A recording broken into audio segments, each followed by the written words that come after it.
Hi everyone, and welcome back to Anchorman 3. Uh-oh, he's black this time? I've been gone for a while on this channel, so let me get you up to speed. So I've been dipping my toes in a lot of different projects lately, absolutely working my bullocks off. However, one thing that I've been particularly wanting to produce more content for is my new podcast. Yes, that's right, ladies and gentlemen. I have started what I like to call the Carefree Sometimes podcast. I like to call it that because that's its name. So this week on the podcast, I got a chance to interview someone very interesting and someone that if you're an OG on this channel, you might actually remember. He goes by the name of Diesel Patches. Now, if you don't know, Diesel Patches is a commentary channel with over 500,000 subscribers. I actually made a video calling him out back in 2018, back in the olden days. Diesel Patches is a part of the growing community on YouTube that I like to call the OACs, or Opinionated Anonymous Commentators. The focus of this video is Diesel Patches because I think he is by far the worst one of these channels, and I'm going to show you why. He responded to it. We essentially hashed everything out in the comments, and now 2 years later, here we are. And we had a nice conversation, man. I mean, if you know anything about me, you'll know that I'll always have respect for a guy who can enjoy a little bit of Thomas the Tank Engine. At least that's what I think his character profile is. I never actually checked with him about that, so maybe I'm not a very good interviewer after all. So guys, right now I thought I'd just show you some highlights, some of the best moments, I guess, from that conversation. So hope you enjoy. All right, so our story begins at the beginning. I was about to call Diesel Patches, and I'm not gonna lie, I was sweating absolute bullets. I don't know why I'm so fucking nervous for this. I don't know why. I need some water.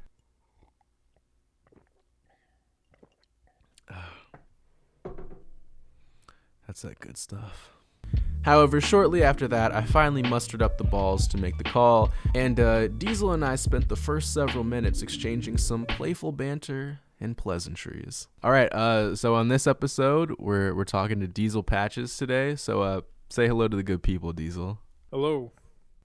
Okay, so maybe it wasn't that long. So the first thing we did was mention the proverbial elephant in the room by talking about our infamous YouTube beef that shook up the world. This is actually kind of weird right now. I'm not gonna lie, and like it's not even like it's that big of a deal, really. But Diesel and I, if you don't know, Diesel and I probably had about the lamest YouTube beef in the history of this website. Yeah, it wasn't really beef. Just and I don't really take offense to you making a video because I mean I do that shit to everyone. So I mean, be pretty hypocritical on my part. But no, yeah, it was a good video. I enjoyed it. A lot of the stuff he said I agree with. But yeah, that was a while ago, back when I made compilations and stuff. It was kind of crazy when you emailed me and I was just like, oh, I remember this guy like just 2 years ago almost. So it's a little surreal, but it's kind of cool. So I remember when I first found your channel, I hadn't seen many other commentary channels that I decided to go like fully anonymous. Like I'd heard of a few. Like there was this guy called like Honest who I'd heard of, and there were a couple other channels, but there weren't like that many. So I guess like why did you decide to like become this character and just not show your face at all? Honestly, it's because I want a job in the future. So, because I say like pretty raunchy stuff. I swear a lot, and if someone were to pull this up later on and find that out, it'd be kind of hard for me to get a job. That's the main reason. I also like the school I go to. I know they wouldn't be accepting of the type of content I make, and someone were to find that online, it's pretty low chance. But if they were to, then I just don't want to risk that. No, yeah, I definitely understand that. As time has kind of passed and I've actually learned more about like the downsides of being a YouTuber and like what YouTubers actually go through like in their personal lives, like I definitely have a better understanding of like why some YouTubers like wouldn't want to, show their face and like put everything out there. Do you consider yourself like a commentary channel? Oh yeah, definitely. The reason why I feel like a lot of people are trying to get away from the commentary community, because a lot of people call it toxic, and honestly it is. So I could see why they're trying to get away from that uh, brand or name tag that people give them. Yeah, if you remember like the whole like financial freedom movement thing with with fucking Jake Paul, I think that was like one of the biggest examples of commentary content like actually being used to do some good. I think because it sparked all these videos of people saying like, "Hey kids, like I know Jake Paul may have told you that his $500 course is the best way to succeed at life, but like it's actually not like that. Like please stay in school." And yeah, you do have that side of people who complain about everything. I'm kind of like that, but like just people's content, which isn't really harmful for the most part. Like if I think something's unfunny and I call it out, there's no really harm in that. I just kind of make that for my own content. But like you said, when someone screws up, it's good to have those channels that are willing to call them out. Oh yeah, for sure. I think people come for necks now more in the commentary community, really. Like I think back then, like I think you're right. It was definitely more of that complaining about everything sort of deal where like, people would complain about like, people pushing their content to like 10 minutes and like clickbaiting and stuff like that. But now like I mean, I've seen some of the big videos that have popped off from a few commentary channels recently, and it's like, I mean, they're trying to end careers out here. Like it's no joke anymore. People are playing for keeps. There are a lot of fake big channels on YouTube, like the Ace Family, for example. I mean, if YouTube was all positive, then no one would know about all the bullshit they've been doing. Or Hmm. that what's her name? That one woman who gave away her child. Oh yeah, yeah, I know who you're Yeah, okay, talking yeah, about. you know what I'm talking about. Yeah, Yeah. no one would have known about that unless people called her out, really. But um, yeah, and if we had that mindset of just being positive, when that same woman made that apology video, people would just like tell her to stay strong and stuff, and not be like, "Hey, this is kind of bullshit." You just gave away your kid after splaying him in all your thumbnails and basically making money off him. So like another thing I really wanted to discuss with you was your channel getting demonetized. A lot of YouTubers have gone through it and spoken out about how like frustrating that whole process was. Was it sort of that same way for you? Well, first off, it was because of like my compilations and stuff. Just want to like point that out. Some people said it was because I like swear too much in my videos or whatever, but um, yeah. And I got an email from the YouTube team, and they told me like your YouTube is no longer monetized and stuff. So I made a Twitter account just to get their attention, because they weren't replying through their emails anymore, and they wouldn't tell me the reason why my channel was demonetized. So I had to look it up for myself, and I found out you can't have compilations on your channel if you're monetized, which makes sense. I'm not mad about that. I just wish they told me the reason why. Mm. Um, so yeah, I went to Twitter, contacted them, and it took about 5 to 6 months for them to like review it and then monetize my channel. And during that, I had a second channel which I'm still uploading on, because I like to talk about movies and TV shows and just films in general. So I'm trying to keep that content separate from my main channel and just keeping the second channel going. But it wasn't too bad, because it did give me the opportunity to create a second channel and then make different type of content where I review movies and TV shows. So some good came out of it in the end. And I mean, yeah, it sucks not getting paid for 5 to 6 months, but I mean, that's what happens sometimes. Were you forced to sort of delete all the compilations from your channel? Yeah, I deleted all those compilations because of that, and not really a big loss there. They weren't making much like many views anymore, so I was like, whatever. It's just Nah, I think YouTube was really sad to see those Lele Pons compilations go. right, yeah. What made you get into YouTube in the first place? Like, were you always just like a watcher, and then one day you just sort of saw the potential in it, or just like what sort of the story behind like why you started? I never like thought I would ever be in this position in terms of like having this big of a following on YouTube. And it just kind of started when I was uploading compilations on YouTube because I knew like I could make some money off of this, like a little bit of cash, and just like a little source of income. It's probably not going to last Mm-hmm. that long, but just to get some money. That's how it kind of started. Um, Diesel Patches is from a random name generator I came up with.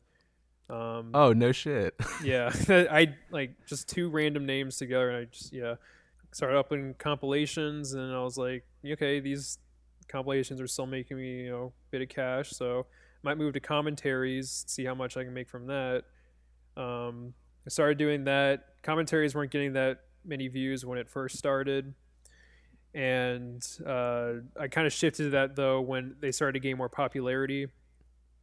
Just kept talking about like the three main, like Hannah Stocking, Lily Pons, and Anna Sarkis. Those were like my three main targets. And then Lily Mm-hmm. Singh, and then I branched out more and tagged different YouTubers and stuff, and talk about why they're not funny and all that. And it's honestly, it's really cool because getting this big of a following, I can now like kind of interact with YouTubers I used to watch when I was younger, and it's cool like getting recognition from some of them, and just like because I never thought like ever I would be able to communicate with these YouTubers that I watched a lot when I was in middle school and early high school and stuff, and I don't know, it's just pretty cool. I definitely think, and like you may see this a bit differently, but I definitely think there are more people going into YouTube like full time now. Now, for me, like the idea of like solely relying on YouTube personally just gives me like so much anxiety. just because like this shit changes so quickly. So like have you been seeing more people that you've like worked with, cross paths with, like that on YouTube like going into YouTube full time like more and more now? The people I've like collabed with and stuff or worked with, most of them realize that this won't last forever, and they could definitely lose their channel any day. Um, like Optimus, for example, I know he makes like a shit ton of money, but he still realizes that he still needs a job in the future because he's talked to me about schooling and stuff. But yeah, I haven't really met anyone yet that was like, oh yeah, for sure, I'm gonna be on YouTube as long as I want and get as much money as I want, not have to worry about what would happen to my channel, because everyone is at risk with the YouTube algorithm, because again, like you said, it changes so much that anyone could get like penalized for the new policies or rules or whatever. So, and I know they realize that, so they don't try to take that risk. As the interview wore on, I began to get more comfortable and settle in more. Dare I say, I began to feel like Oprah Winfrey out here, except considerably less relevant and considerably more broke. It was at this point, however, that I decided to start asking the hard-hitting questions. So do you go on TikTok a lot? My girlfriend does. Like, she goes on TikTok a lot more than YouTube. I know that. She said if TikTok didn't exist, and she'd just go back to YouTube. I remember I made, I think, 2 videos on TikTok when it just came out, and that was back when it was basically copying Vine. And there's like Mm-hmm. a bunch of old people on there, like looking for little kids. So yeah, that's like the only time I was like pretty much on TikTok. I do think it's interesting to see like all the information that's been going around with TikTok about, how TikTok's been, banned in like some countries and that sort of thing. I just think it's weird to see like all these like big news outlets talking about, this weird app that people have been making fun of for the past year and a half. Like it's just strange. I kind of understand the reason, but at the same time, I don't want them to get rid of this app, because I know for a fact it'll be like Vine, where if they don't have TikTok anymore, then all the TikTokers will come to YouTube, and I don't fucking want them over here. So, What I will say is that if there is like some TikTok invasion, then I think you'll definitely be able to find yourself another Lele Pons. I'm more content to talk about. I think when people think back on Vine, they think of it as like being a lot better than it actually was. Like you think of like all the like the funny like, gold that, are in every single Vine compilation nowadays, but like I think what was like mostly dominating the trending page was like, you know, King Batch, Lele Pons, like the same stuff that we make fun of, just we call them Instagram comedians now. Comedy's definitely different now compared to Vine comedy. Because now all we do is talk shit about comedy that was like the Vine trending page. Yeah, man, I think comedy has definitely changed from like those like the Vine days, cuz like back then you could just say like, you know, going to bed, be like, and like call it a day. Oh, it definitely has. Like comedy back then, I don't think it's funny anymore, but at least had like some sort of structure and made sense. It was like coherent, but now it's like that Lord Farquaad picture. It just says E on it, and I think like someone made an article saying why is millennial humor so weird? It just like stuff like that is just funny in itself. And just like that, the video was over, and Diesel and I went our separate ways. I do have to say, it's been a little bit surreal hearing you talk in like, you know, real life sentences and not just like, you know, over gameplay or like a or like a picture of a Thomas the Tank Engine face. Yeah, I'm glad to be here. It's been good. But yeah, this has been really fun, man. This has been good. Appreciate you coming on. Appreciate your time. Take care. Did I really just salute? Before the video ends, I just want to say a huge shout out to Diesel for coming on the podcast. We had a really nice conversation, and I think it really made a great first episode for the podcast. So big ups to him for that. If you want to check out his channel, if you know who I am and you somehow don't know who he is, then his link will be in the description. I'm sure this is really gonna skyrocket him now. Diesel, I really hope you enjoy the 6 subscribers that I give you from this. Cherish them. If you want to listen to the podcast version of this, then the links to Spotify and Apple Music will both be down in the description. And guess what? They're never leaving. Jake Paul just dropped a new song, so I thought it would be cool if we could get more streams on the podcast than he gets on his new song. I thought it'd only be reasonable given our similar audience sizes. I've got another video in the queue. All right, it's next in line. It's heir to the throne. It's the Prince Charles of my channel. It's coming. It's coming, all right? It will be uploaded probably in the next week or so. But until then, if you like this video, give it a thumbs up. It really helps me out a lot. And subscribe and turn the bell on if you want to see more videos from me. That way, yeah, you'll see more videos from me if you do that. But thank you guys for watching, and I will see you guys in the next video. But until then, take it easy, everybody.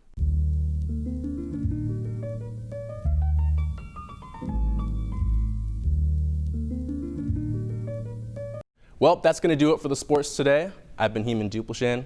Take it easy, everybody.